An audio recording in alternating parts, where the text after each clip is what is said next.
Hello friends, welcome to the channel. आज हम continue करेंगे हमारा थर्ड चैप्टर और आज इसके बारे में डिस्कस करेंगे डाटा टाइप्स के बारे में। पिछले वीडियोस में हमने वैल्यूज़ के बारे में डिस्कस कर लिया था। Java character set, alphabet, digit and special characters जो उसमें आते हैं। जावा टोकन, 5 जावा टोकन्स होते हैं। Keyword, identifiers of variable, constant और लिटरल, पंचुएटर और सेपरेटर एंड ऑपरेटर्स। सो आज डिस्कस करेंगे डाटा टाइप्स के बारे में और फिर कंटिन्यू करेंगे और फिर लास्ट में जावा प्रोग्राम, जिनका बेसिक जानना ज़रूरी है, इसलिए हम लोग डाटा टाइप और इसकी आइडेंटिफिकेशंस याद करेंगे। डाटा टाइप का मीन्स होता है वेरिएबल। डाटा मीन्स हमने पढ़ा था पहले कि डाटा मीन्स होता है वेरिएबल। वेरिएबल की क्वालिटी, वेरिएबल का टाइप कौन सा है वो बताना। इसके पहले डिस्कस किए थे कि इंटीजर वैल्यूज जो भी होती है उनके लिए हम लोग INT सिंबल यूज करते हैं कंप्यूटर में। जावा लैंग्वेज में INT यूज करते हैं डेसिमल के लिए, फ्लोट या डबल, अल्फाबेट, डिजिट और स्पेशल कुछ सिंबल्स होते हैं जिनके लिए कैरेक्टर सेट यूज, जावा कैरेक्टर सेट में आते हैं। चैर यूज किया जाता है, CHAR। कोई भी वर्ड है अगर तो डबल इन्वर्टेड कॉमा के अंदर उसको रख के स्ट्रिंग वर्ड यूज करते हैं। ट्रू या फॉल्स वैल्यू चाहिए होती तो बूलियन। अब वो वैल्यू इंटीजर है, डबल या फ्लोट है, कैरेक्टर है, वर्ड स्ट्रिंग है, बूलियन है, उसको बताना, उस वेरिएबल को आइडेंटिफाई करना कि वो कौन सा टाइप का है, उसे डाटा टाइप कहते हैं। डेफिनेशन है क्या? To identify the type of data, the type of data, data क्या हो सकता है हमारे? इंटीजर हो सकता है, वो डबल हो सकती है वो वैल्यू, कैरेक्टर हो सकता है, स्ट्रिंग हो सकती है वो, इन्वॉल्व इन एन ऑपरेशन, जो ऑपरेशन में इन्वॉल्व हो, मतलब कि उसमें जो यूज हो। ऑपरेशन इन्वॉल्व होना मतलब कि उसमें यूज हो। ऑपरेटर्स पढ़े थे हमने, मैथमेटिकल ऑपरेटर्स पढ़े थे, addition, subtraction, modulus, remainder, multiplication. उस तरह के ऑपरेटर्स में जब कोई यूज करते हैं हम लोग string, integer, double, character type की वैल्यू, तो उनका टाइप जो बताना होता है वो डाटा टाइप कहलाता है। Involve in an operation is known as data type. Computer language में, जावा लैंग्वेज में दो तरह के डाटा टाइप्स होते हैं, primitive and non primitive. Primitive data types ये वाले होते हैं: integer, float, double, char, string, boolean, byte, long, short, ये सभी प्रिमिटिव के अंदर आते हैं। और नॉन प्रिमिटिव 10th क्लास का सिलेबस है। नॉन प्रिमिटिव हम लोग 10th वाले में डिस्कस करेंगे। अभी 9th में हमें प्रिमिटिव डाटा टाइप्स पढ़ाए जाएंगे और इनका यूजेस कहाँ होता है प्रोग्राम बनाने में, उसको सीखेंगे। There are two type of data type. First होते हैं प्रिमिटिव। बोर्ड में प्रिमिटिव और नॉन प्रिमिटिव के बीच में डेफिनेशन पूछ लेता है, सो उसकी डेफिनेशन और थोड़ा सा एग्जांपल समझ लीजिएगा। Non primitive data type, data type two identify the type of data, integer है, डबल है, कैरेक्टर है, स्ट्रिंग है, इन्वॉल्व हो रहा है ऑपरेशन में, उन्हें डाटा टाइप कहलाते हैं। इसका थोड़ा सिंटेक्स देखते हैं किस तरह यूज होता है। सिंटेक्स, डाटा टाइप हमेशा वेरिएबल के पहले लिखा जाता है। डाटा टाइप, फिर स्पेस देख के वेरिएबल का नाम, वेरिएबल हम कुछ भी ले सकते हैं, वेरिएबल नेम, और फिर देते हैं हम लोग सेमीकोलन। सेमीकोलन नहीं देंगे तो आपका वो प्रोग्राम गलत हो जाएगा। जो गलतियां होती हैं उनको एरर बोलते हैं कंप्यूटर लैंग्वेज में। मान लीजिए हमने डाटा टाइप दिया INT, इंटीजर टाइप का हमें कोई भी वेरिएबल देना है। वेरिएबल ABCD, कुछ भी ले सकते हैं, अल्फाबेट्स ले सकते हैं, कोई फ्रूट्स के नेम, कुछ भी, वॉट एवर यू वॉन्ट, हम लोग वेरिएबल डिक्लेयर कर सकते हैं और डाटा टाइप इन्हीं में से कोई यूज किया करते हैं। लाइक हमने INT ले लिया, वेरिएबल नेम ले लेंगे, कुछ भी ले लीजिए, A ले लिया, B ले सकते हैं, कॉमा लगा के, कॉमा इंपॉर्टेंट है, D, C जो चाहे ले सकते हैं। फिर बाद में इंटीजर का मतलब होता है, INT डिक्लेयर करने का मतलब ये होता है जब हम बाद में A की वैल्यू देंगे तो वो इंटीजर होगी। मान लीजिए इसके बाद नेक्स्ट लाइन हम लोग लिखते हैं, यहाँ पे मैं लिख रही हूँ A की वैल्यू देते हैं हम लोग 10 में। 10 कैसी वैल्यू हो? ना कोई डबल, ना कोई डेसिमल वैल्यू है, ना कोई अल्फाबेट है, ना कोई वर्ड है, ना बुलियन है, ये एक इंटीजर वैल्यू है। इसका मतलब कि जो A के अंदर वैल्यू होगी वो इंटीजर होगी। A एक इंटीजर वैल्यू कंटेन करता है, इसका ये मतलब होता है। टाइप ऑफ डाटा आइडेंटिफाई करता है कि वो वैल्यू किस तरह की है। अब आते हैं इनके डिस्कशन में कि प्रिमिटिव एंड नॉन प्रिमिटिव क्या होता है। अब आएंगे primitive and non primitive data types क्या होते हैं। प्रिमिटिव डाटा टाइप्स ऐसे डाटा टाइप्स होते हैं विच इज कमिंग, ऐसे कर सकते हैं हम, primitive data types are data type which is given by the primitive language, जो इसमें एक प्रिमिटिव लैंग्वेज हो. प्रिमिटिव लैंग्वेज, एक मिनट देखते हैं ऐसे. The data type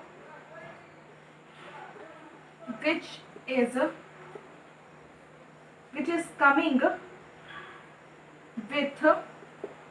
primitive language, which is coming with primitive language.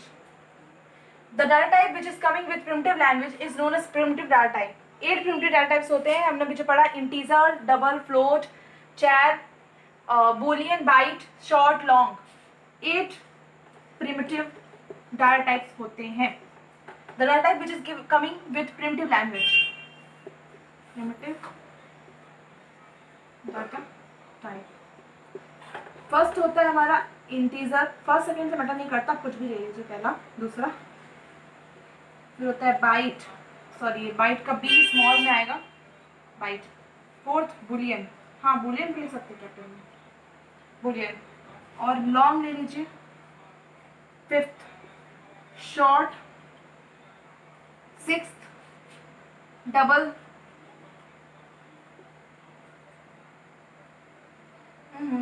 ये फिफ्थ है, ये सिक्स्थ है, ये सेवेंथ है, एट्थ है. This float. The data type which is coming with primitive language is known as primitive data type. In char, byte, boolean, long, short, double, and float. Non-primitive data types are those data types which is given by the user. जो user declare करता है. ये 9 अभी note करिए. Data type that is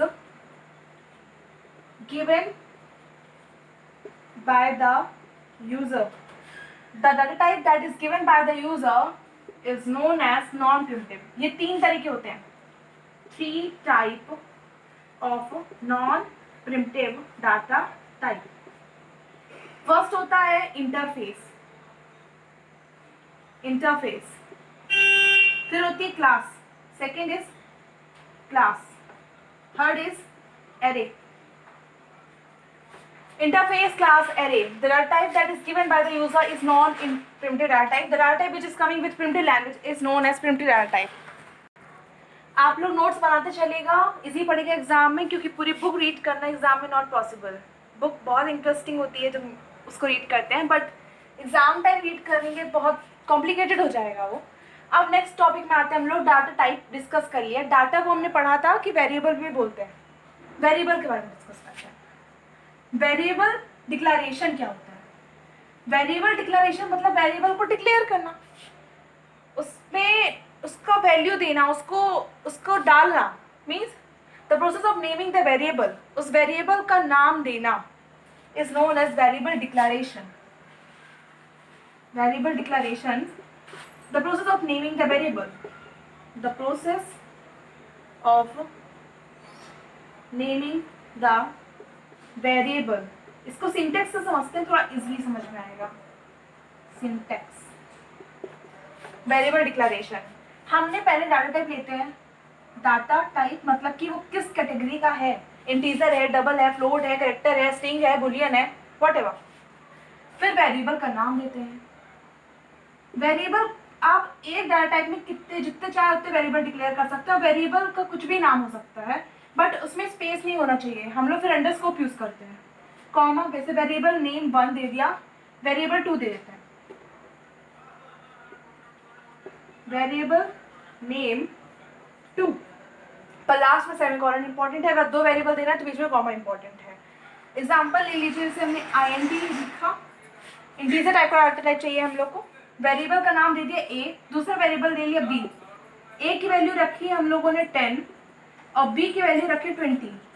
10 और 20 integer values हैं. इसका मतलब इससे जब हम क्वेश्चन में डिक्लेयर कर देते हैं कि A और B की जो डाटा टाइप होगा वो इंटीजर होगा, तो हम लोग उसके अंदर इंटीजर वैल्यू ही स्टोर कर सकते हैं. हम लोग उसमें डबल, कैरेक्टर या और किसी वैल्यू को स्टोर नहीं कर सकते हैं.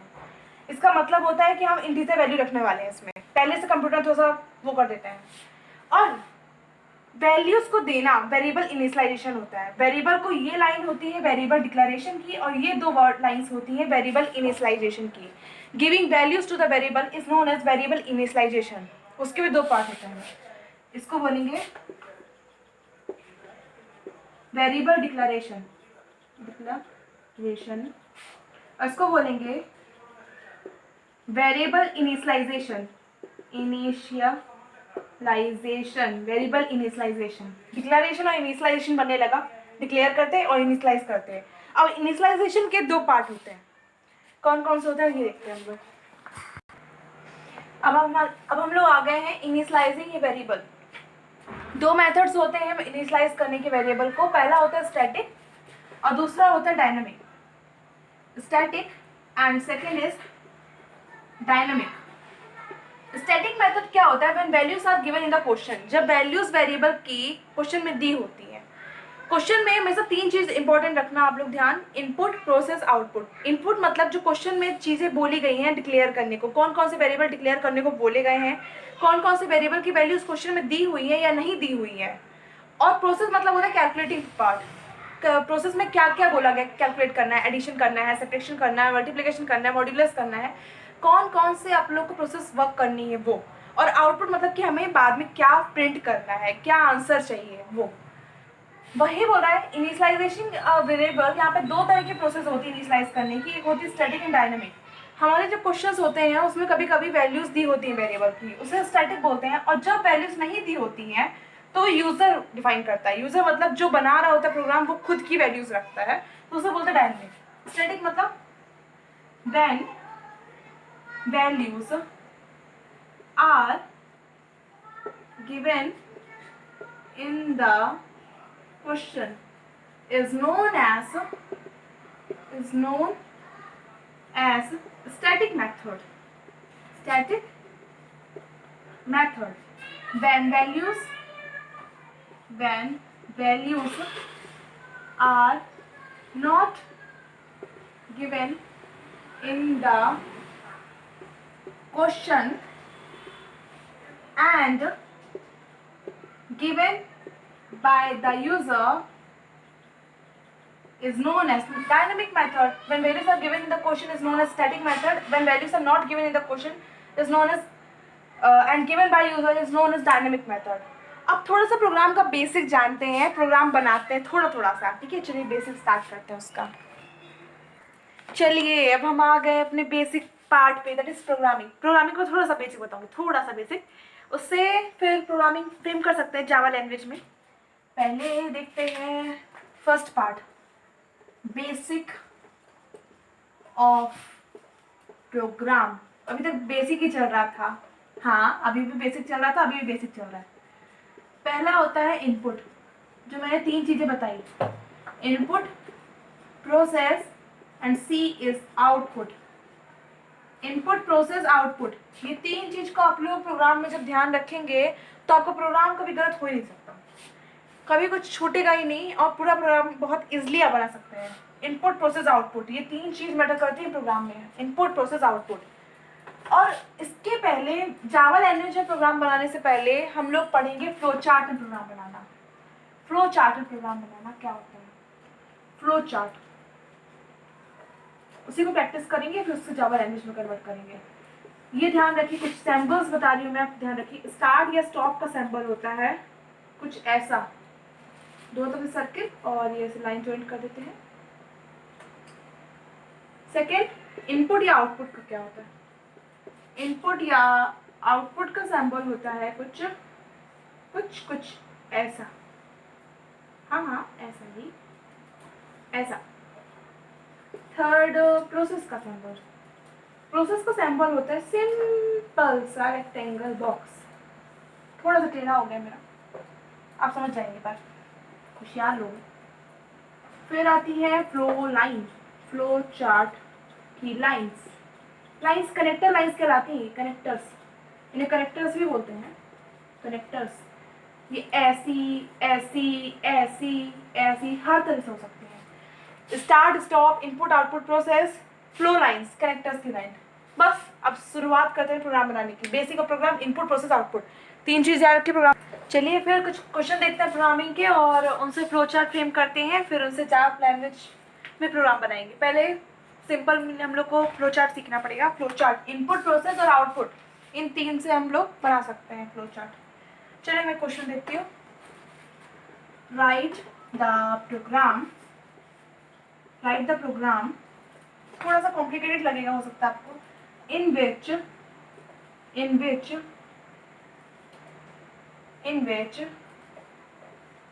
Inter any two number, then find out square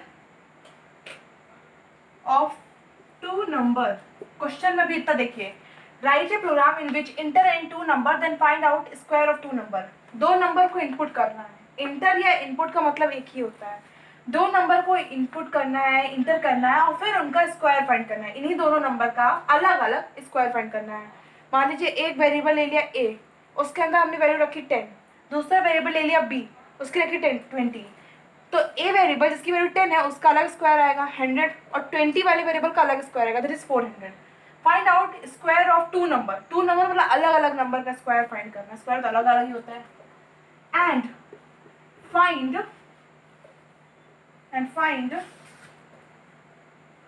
sum of square of both number. फिर बोल रहे हैं find sum of square of both number. फिर जो दो नंबर का स्क्वायर आएगा, a का स्क्वायर, a की वैल्यू कितनी 10 थी, b की 20 थी. a का स्क्वायर, a का वैल्यू का हमने जब स्क्वायर निकाला तो उसको नए वेरिएबल में स्टोर करेंगे. हर चीज़ का अलग अलग वेरिएबल में स्टोर किया जाता है. मान लो a की वैल्यू 10 को हम लोग जब स्क्वायर फाइंड किया 100, तो उसको हमने c में स्क्वायर कर लिया, मतलब c में स्टोर कर लिया. 100 को अलग स्टोर करेंगे, 200 400 को अलग स्टोर करेंगे, इनके स्क्वायर को अलग स्टोर करेंगे. अब क्वेश्चन कह रहा है पहले दो नंबर को इंटर करिए, फिर उन दोनों का अलग अलग स्क्वायर फाइंड करिए. फिर find out sum of square of both number. फिर जो दोनों नंबर का स्क्वायर फाइंड हुआ है दैट इज 100 एंड 400, उन दोनों का सम करना है. Sum of square of both number, जो नंबर आए हैं उनके स्क्वायर का सम करना है. then finally print square print करना है, मतलब कि आउटपुट में हमें स्क्वायर भी देना है, स्क्वायर की वैल्यू भी दिखानी है. एंड सम ऑफ स्क्वायर मतलब जो स्क्वायर आए हैं उन दोनों स्क्वायर का सम. थोड़ा सा कॉम्प्लिकेटेड पर करेंगे तो बड़ा मजा आएगा. तो स्टार्ट करते हैं हम लोग. इनपुट क्या क्या करना है हम लोग को. इनपुट करना है दो वेरिएबल, ज़्यादा कुछ इनपुट नहीं करना है, इंटर ज़्यादा नहीं करना, सिर्फ दो वेरिएबल इंटर करने हैं. एक वेरिएबल ले लो a, एक वेरिएबल ले लो b. a की वैल्यू मान लो दे दी हमने 10, b की वैल्यू दे दो 20, कुछ भी वैल्यू दे दो. प्रोसेस में पहले क्या फाइंड करना है, find out square of two number. इन दोनों नंबर का अलग अलग स्क्वायर फाइंड करना है. एक वेरिएबल ले लो c, जिसके अंदर हम लोग किसका स्क्वायर फाइंड करेंगे, a का. 10 इंटू 10, नो, हम लोग यहाँ पे 10 इंटू 10 नहीं लिखेंगे. कंप्यूटर में 10 इंटू 10 इसलिए नहीं लिखेंगे क्योंकि हमने 10 की वैल्यू ऑलरेडी ए के अंदर स्टोर करके रखी है.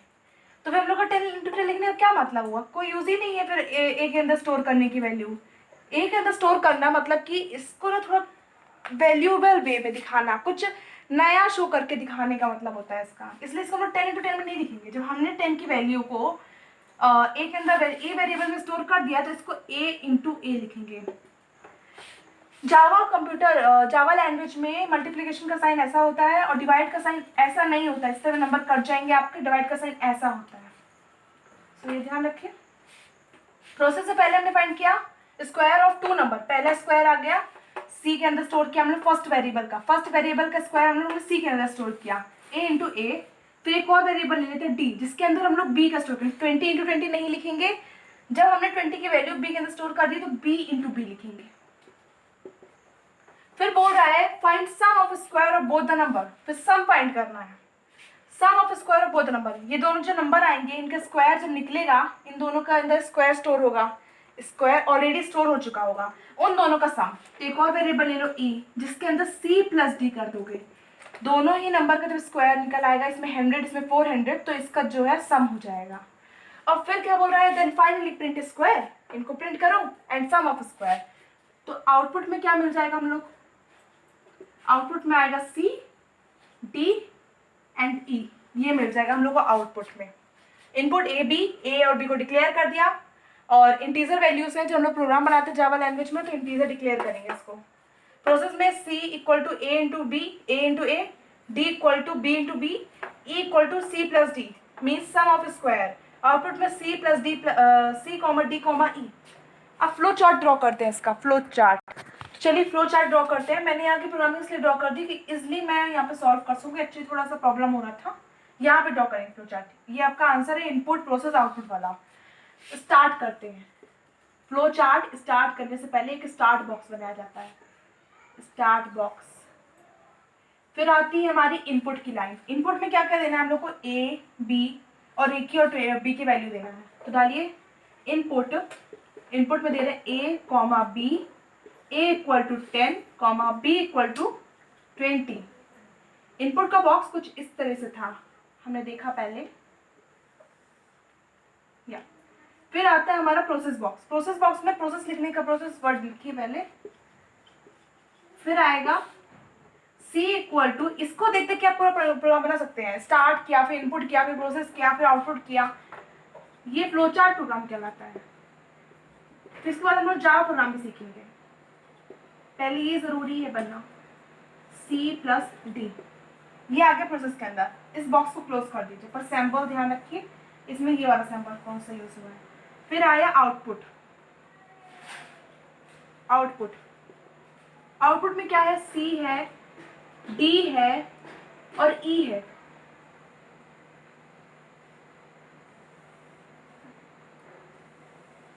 और लास्ट में आता है स्टॉप।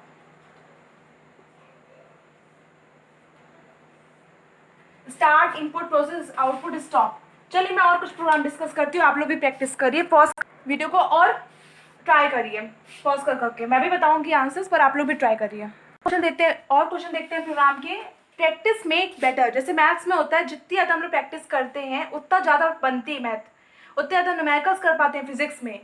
उसी तरह कंप्यूटर में जितना ज़्यादा हम लोग प्रोग्राम की प्रैक्टिस करेंगे, जितना ज़्यादा उसको लगाएंगे, उसको सिंटेक्स याद करेंगे, उतना अच्छा प्रोग्राम कर पाएंगे। एक और क्वेश्चन देती हूँ मैं, आप लोग ट्राई करिए इसको। Write the program, write the program in which enter, इस बार 3 डिजिट करेंगे, ठीक है। इंटर 3 नंबर, उस बार 2 नंबर इंटर किए थे, इस बार 3 नंबर इंटर करेंगे। एंड देन फाइंड देयर सम। पहले 3 डिजिट नंबर इंटर करने हैं, 3 नंबर इंटर करने हैं। 3 वेरिएबल ले लीजिए जिनके अंदर कोई वैल्यू स्टोर करेंगे। Variable A B C, 3 variable ले लिए और उनका फिर फाइंड करना है sum. Then find their sum and product. उन तीनों का ही पहले सम फाइंड करेंगे और फिर उन्हीं तीनों का प्रोडक्ट भी फाइंड करेंगे। कैसे करेंगे बताएंगे। And finally print result of sum, मतलब कि हमारा जो सम का आंसर आएगा और प्रोडक्ट का जो आंसर आएगा उसको प्रिंट करेंगे। क्वेश्चन में देखिए इनपुट क्या करना है, प्रोसेस क्या करना है, आउटपुट क्या करना है। ये इससे हम लोग इजीली समझ सकते हैं क्वेश्चन को। इनपुट क्या करना है, write the program in which enter 3 numbers. 3 number को हमने इनपुट करना है। 3 नंबर में हम लोग कोई भी 3 वेरिएबल ले लेंगे, कोई भी 3 वेरिएबल ले लीजिए, उनके अंदर कोई भी 3 नंबर स्टोर कर सकते हैं हम लोग। 3 नंबर इंटर करने हैं, ए बी सी, 3 वेरिएबल ले लिया हम लोगों ने। इनपुट के अंदर हम लोग को इतना पता चल गया, प्रोग्राम की पहली लाइन में हमें पता चल गया कि हमें 3 वेरिएबल को डिक्लेयर करना है, उनके अंदर 3 वैल्यू स्टोर करेंगे। ए के अंदर लिख लो 2, बी के अंदर लिख ली 3 एंड सी के अंदर लिख ली मान लो 4। कोई भी वैल्यू स्टोर कर सकते हैं, इसमें कोई वैल्यू दी नहीं है इसलिए मतलब हम स्टोर अपने मन से कुछ भी कर सकते हैं। अगर वैल्यूज दी होती तो फिर हम लोग वो लिखते हैं। इसमें कोई वैल्यूज नहीं दी है इसलिए हम लोग अपने मन से कोई भी वैल्यू स्टोर कर सकते हैं। इनपुट कर दिया मतलब वेरिएबल डिक्लेयर कर दिया, A equal to 2, B equal to 3, C equal to 4। अब आती प्रोसेस वाली लाइन। प्रोसेस में क्या करना है, प्रोसेस पहला बोल रहा है then find their some.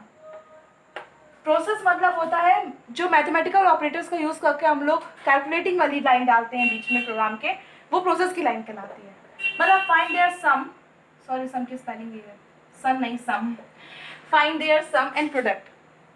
Some find करते हैं, सम के लिए एक वेरिएबल ले लो कोई भी, क्योंकि सबको अलग अलग वेरिएबल में स्टोर करना है। एक वेरिएबल ले लो तुम डी, जिसके अंदर तुम सबके सम फाइंड करोगे। डाल दो a प्लस बी प्लस सी। इनकी हम लोग इंटीजर वैल्यू को इसमें नहीं लिखते हैं क्योंकि हमने ऑलरेडी इनको एक वेरिएबल के अंदर स्टोर करके रखा है। ये मैं आपको पहले वाले प्रोग्राम में भी मैंने आपको बताया था, इसलिए ये ध्यान रखिएगा। अब लोग कोई भी इंटीजर वैल्यू नहीं लेते हैं एग्जाम में, जब हमने कोई डिक्लेयर कर ही दिया है तो क्या मतलब फिर हम लोग को दो बार उसको यूज करने से। तो क्या किया, then find their sum and product. Sum के लिए डी वेरिएबल डिक्लेयर कर दिया, a plus B plus C. एक और वेरिएबल ले लीजिए e, जिससे हम लोग प्रोडक्ट को फाइंड करेंगे, a into B into C, ये प्रोडक्ट का सैम्बल है। Finally print result of sum and product. हम लोग इस तरह से प्रोसेस फाइंड हो जाएगी। फिर प्रिंट करना मतलब कि आउटपुट, उसका आंसर, उसका रिजल्ट, आउटपुट विंडो। आउटपुट में क्या करना है हम लोग को, प्रिंट करना है सम को और प्रोडक्ट को, सम को और प्रोडक्ट को। चलिए अब इसको फ्लो चार्ट ड्रॉ करते हैं। फ्लो चार्ट से समझते हैं इजीली उसको। फ्लो चार्ट, स्टार्ट का ये वाला बॉक्स था कुछ। फिर आएंगे हम लोग इनपुट में। इनपुट में हमें क्या क्या करना है, इनपुट में क्या करना है हमें, a comma b comma C, a comma b comma C. a की वैल्यू कितनी हो चाहिए, a equal to 2, b equal to 3, c equal to 4। इसको इनपुट बॉक्स में डाल दीजिए।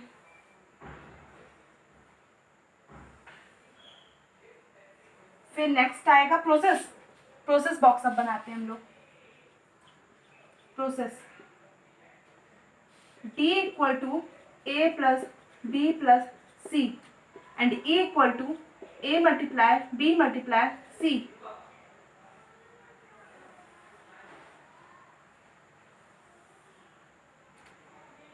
फिर आता है हमारा output line, start input process and then output line लिखते हैं।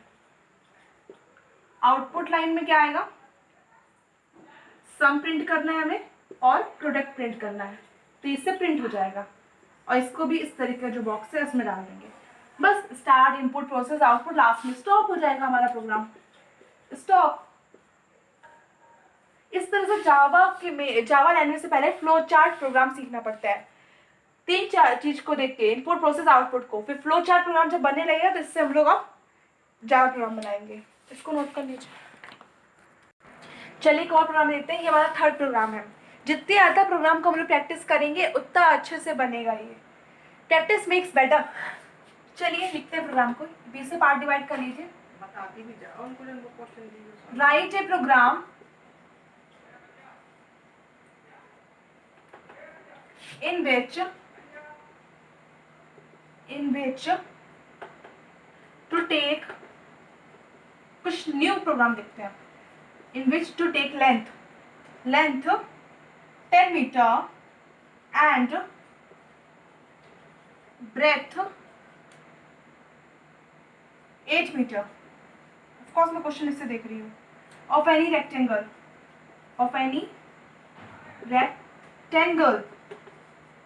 Right a program in which to take length 10 metre and breadth 8 metre. इस क्वेश्चन में हमें क्या इंटर करना है पहले से पता चल रहा है। अलग से ये दिख रहा है कि हमें लेंथ और ब्रेथ को इनपुट में डालना है, लेंथ और ब्रेथ को इनपुट करना है। और साथ में हमें ये अपने मन से कोई वैल्यू नहीं देनी पड़ेगी। क्वेश्चन में ऑलरेडी वैल्यूज दी हुई है। 10 मीटर, लेंथ की वैल्यू 10 मीटर एंड ब्रेथ की value 8 metre. So in this we know that input करना है हमें लेंथ और ब्रेथ, जिसकी वैल्यू 10 मीटर एंड 8 मीटर है। किसकी, रेक्टेंगल की लेंथ और ब्रेथ दी हुई है। Then find out its perimeter।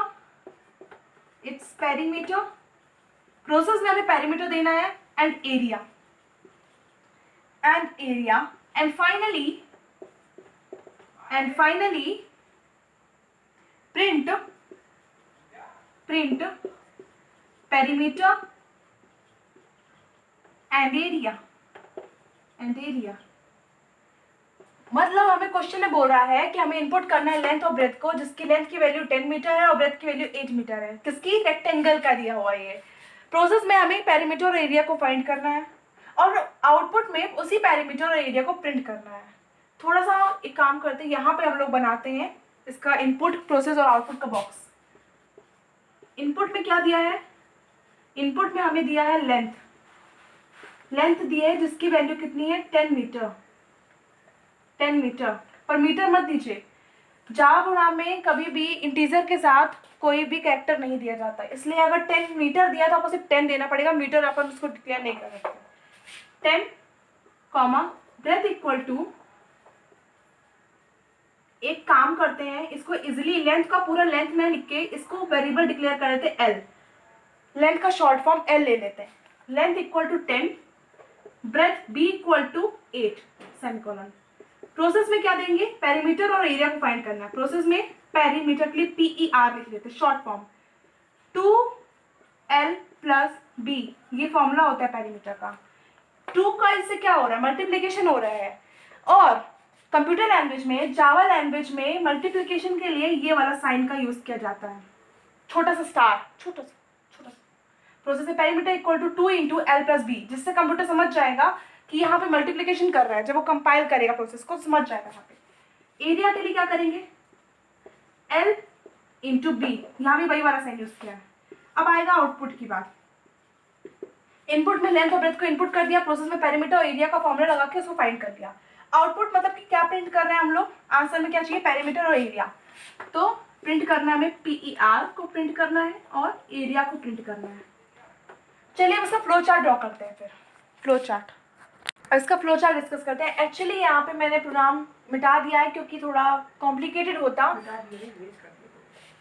चलिए स्टार्ट करते हैं। स्टार्ट, ये बना लिया। अब इनपुट वाला बनाएंगे। इनपुट किया, क्या इनपुट करना है, लेंथ को इनपुट करना है। कितनी दी है, 10 दी है। ब्रेथ कितनी, 8, इसको डाल दिया इनपुट बॉक्स में, एरो शो कर देंगे। फिर आएगी प्रोसेस की बारी। प्रोसेस, पेरीमीटर के लिए PER लिखा है equal to 2 into L plus B, ये एल है भाई, एल।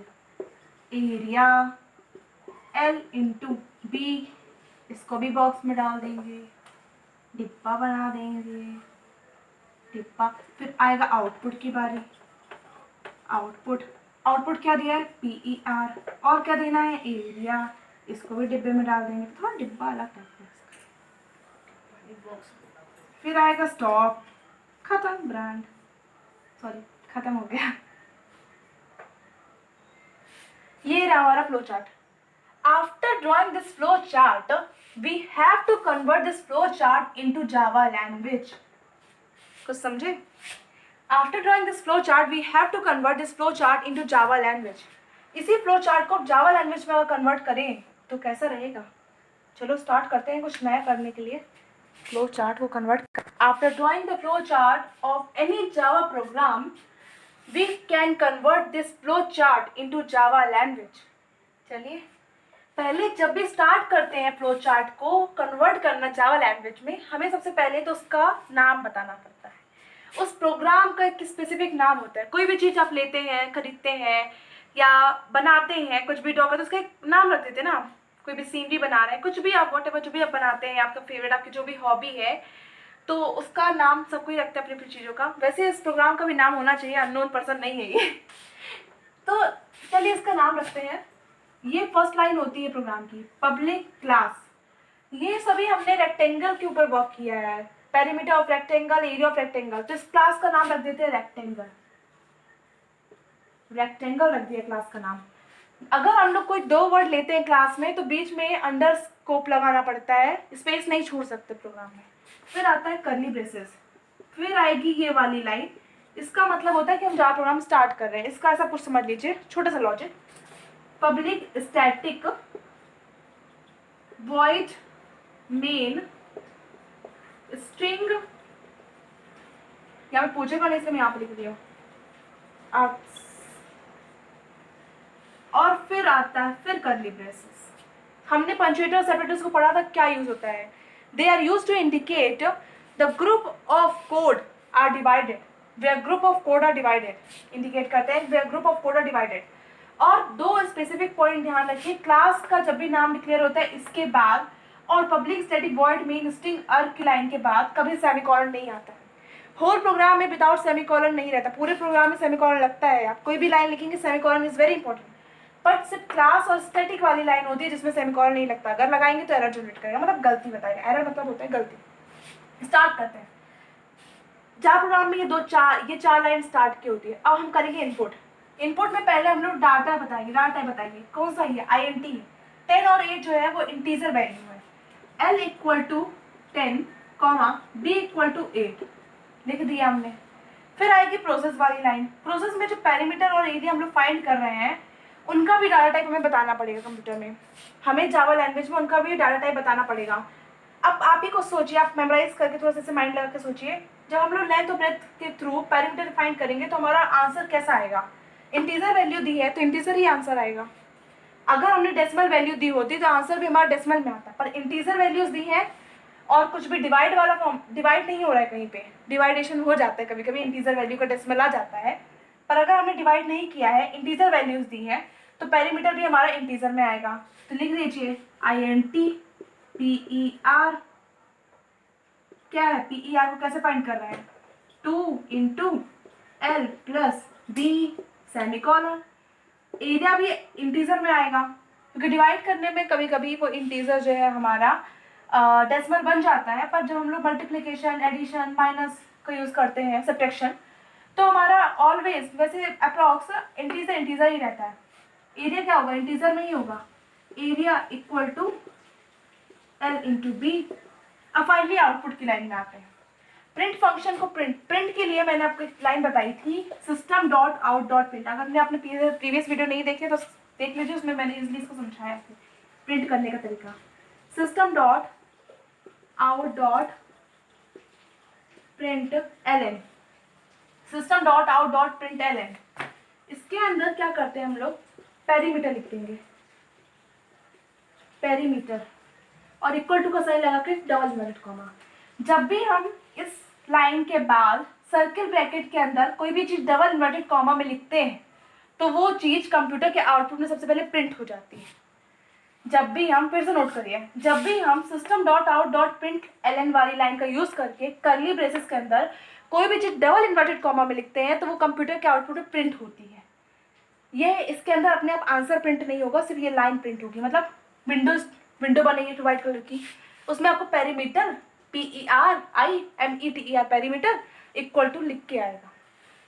अब इसमें पेरीमीटर जोड़ना है तो इसके लिए हम लोग करें जोड़ना, पेरीमीटर भी दिखाना है किसके साथ, पेरीमीटर की लाइन प्रिंट दिखे हमें, और पेरीमीटर का जो आंसर स्टोर है इसके अंदर, जिसके अंदर पेरीमीटर की वैल्यू स्टोर है वो भी दिखे। जोड़ने का मतलब क्या होता है, एडिशन करना। पर इसलिए यहाँ पे हम लोग एडिशन वाली वैल्यू, अब कुछ लोग सोचते हैं ना कि भाई मैथमेटिकल सिंबल्स में हमने ऐड वाला प्लस का साइन क्यों लगाया, मल्टीप्लिकेशन का माइनस का नहीं लगाया, क्यों, क्योंकि इसके साथ हम लोग ऐड कर रहे हैं उसको, उसकी वैल्यूज भी दिखे, ऐड दिखे, चाहे वो कोई भी वैल्यू हो, निगेटिव हो, पॉजिटिव हो, कुछ भी हो, डेसिमल हो, बूलियन हो, करेक्टर हो, no matter. Print ln, area भी प्रिंट करना है ना। एक्चुअली अभी मेरा पूछ नहीं रहा था इसलिए मैंने नीचे लिखा है, पर ये लाइन एक लाइन में होता है।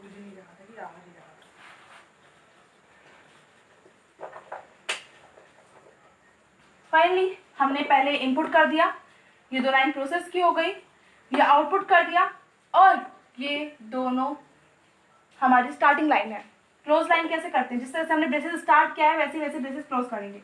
जैसे ही इस ब्रेसेस को क्लोज करेंगे हमारे यहाँ से लेकर यहाँ तक का कोड जो है ना वो कंप्लीट हो जाएगा। इसके बाद हम लोग जो भी लिखेंगे वो बाहर का होगा, इसके अंदर तक का कंप्लीट हो जाएगा कोड। इस ब्रेसेस को कंप्लीट कोड का क्लोज कर देंगे। ब्रेसेस को क्लोज करना ज़रूरी है, और साथ में अगर हमने ब्रेसेस क्लोज कर दिए हैं तो फिर इसके बाद हम लोग प्रोग्राम कोड आगे नहीं कर सकते, फिर नया ब्रेसेस स्टार्ट करना पड़ता है, इसलिए क्लोज करने से पहले देखना होगा इसको। ये होती है जावा लैंग्वेज प्रोग्रामिंग, सबसे पहले प्रोग्रामिंग है। नोट करिए, फिर मैं आपको कुछ क्वेश्चन देती हूँ, आप भी ट्राई करिए उसको। चलिए एक और क्वेश्चन देती हूँ, मैं आपको होमवर्क क्वेश्चन देती हूँ, आप इसका इनपुट प्रोसेस आउटपुट फाइंड करिए, फ्लो चार्ट ड्रॉ करिए, और फिर जावा लैंग्वेज में कन्वर्ट करिए उसको। देखो जो भी डाउट होगा आप पहले वाली प्रोग्रामिंग को देख के बनाइए, अभी प्रैक्टिस करिए, और फिर मुझे कमेंट करके बताइए इसका आंसर क्या होगा। सो देख लीजिए आप, write a program in which to take three integer, in which to take या इंटर या इनपुट, इन तीनों वर्ड्स का मतलब एक ही होता है कि आपको उसमें से खुद से अपने से डिक्लेयर करना है। 3 number as L, B and H, length, breadth and height of any cuboid, then find the volume and print. Question में वॉल्यूम में कौन सा फॉर्मूला यूज करेंगे आप लोग, L into B into height, ये फॉर्मूला यूज करेंगे. मैं आपको हिंट बता रही हूँ, मैं इसका हिंट दे रही हूँ. Write a program in which to take three number as L, B and H of any cuboid, then find the volume and print. 3 number input करने हैं, मतलब in which to take 3 number 3 integers input करने हैं हमें. Length, breadth and height, input 3 variable करेंगे, length, breadth and height, और इनकी खुद की कुछ भी वैल्यूज देंगे. और फिर क्या फाइंड करना है, प्रोसेस में आएगा हमारा वॉल्यूम, वॉल्यूम आएगा L into B into H का फॉर्मूला यूज करेंगे. और आउटपुट में हमें प्रिंट करना है, वॉल्यूम को प्रिंट करना है. सो PLN वाली system dot out dot print वाली लाइन से प्रिंट करेंगे. सो आप इसका आंसर फाइंड करिए और मुझे कमेंट करके बताइए क्या होगा इसका आंसर.